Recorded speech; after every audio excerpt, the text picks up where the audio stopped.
7.5 hours on a Weber Kettle grill. No smoker needed. You guys gotta try this. So today we're gonna smoke this 7-pound bone-in Boston butt on a Weber Kettle grill. No fancy smokers needed, and we're gonna see how this turns out. All right, so let's take a look at our setup. So this is gonna be our kettle grill. What you see here is an indirect heating system that I have set up. So I'm gonna put the charcoal here, and then I'm gonna throw some wood chunks on top of that.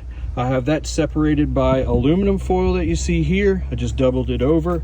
And then in this area is gonna be my cool zone. And this is where I filled a pan of water, and my Boston butt's gonna actually sit right on top of it. Beneath that is gonna be where the air gets sucked in.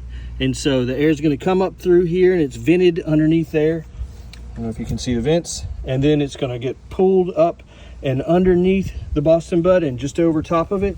Above that, I'm gonna set the lid, and I'm gonna have it vented right here, just like that, about that much, so that way it gives it a good smoke.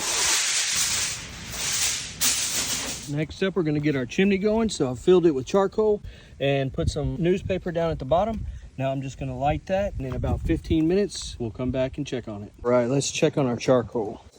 Ooh, oh yeah, this thing is ready. Nice and white down there, so let's go ahead and throw this on. All right, so now the fun part. We get our hands dirty. So we're gonna baste our Boston butt in mustard. Then it's just gonna give us something to have our seasoning stick to, and then we're gonna throw it on the grill.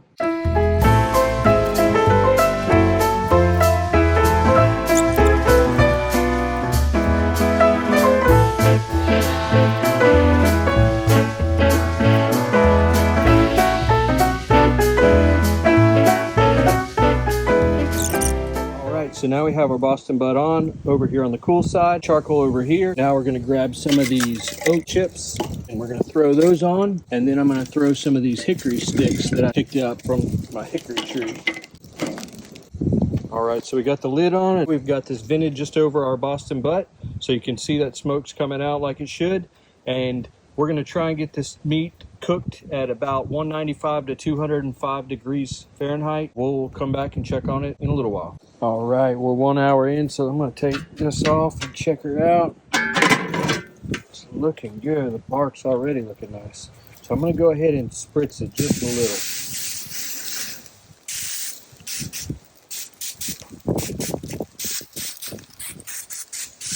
5 hours later. All right, so we're at 164 degrees now. I think we're in that stall point, so let's go ahead and mist this. It's got a good bark on it,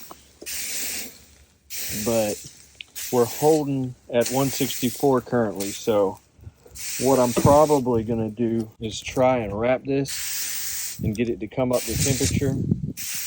A few moments later. All right, so I'm gonna go ahead and wrap this now.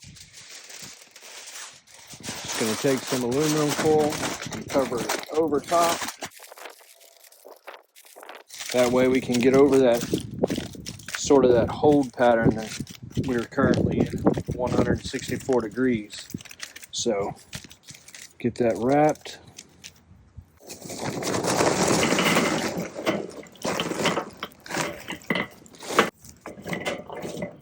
All right. We'll come back and check on it. 2 hours later. All right. So this thing's been smoking nice and low for about 7 hours. So we are at 202 degrees. This baby's ready to come off. So let's get her off and get her in the house. All right, this bad boy's been out there smoking for about 7 to 7.5 hours. It got up to the high of 205 degrees Fahrenheit, which at 195 degrees is technically cooked. But if you bring it up to 200 to 205 degrees, it starts to break down those fibers and it gets nice and tender. So that's where we wanted it. So now let's break into this bad boy and see what she looks like. Let's open her up. All right, so this thing looks awesome. I don't know if you guys can see it. Take a look at that. All this is bark on it. Now, normally if I wouldn't wrap it, it would be real hard, but this outer bark is nice and soft. It's not hard at all.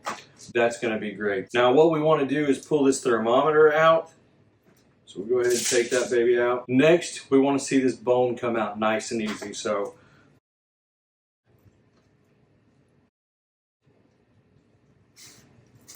that pulled out nice. All right, guys, let's pull some pork. That is nice. Look at that. Wow. And that is tender.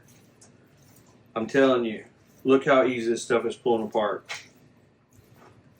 I don't know if you guys can see that. Here, let me just stop right here for a second. Look at that. Does that not look good? If you keep shredding this just as fine as you can, that's the best way to do it. All right, guys, grab your favorite bottle of barbecue sauce or eat it straight out of the pan. 7.5 hours on a Weber kettle grill. You're gonna love it.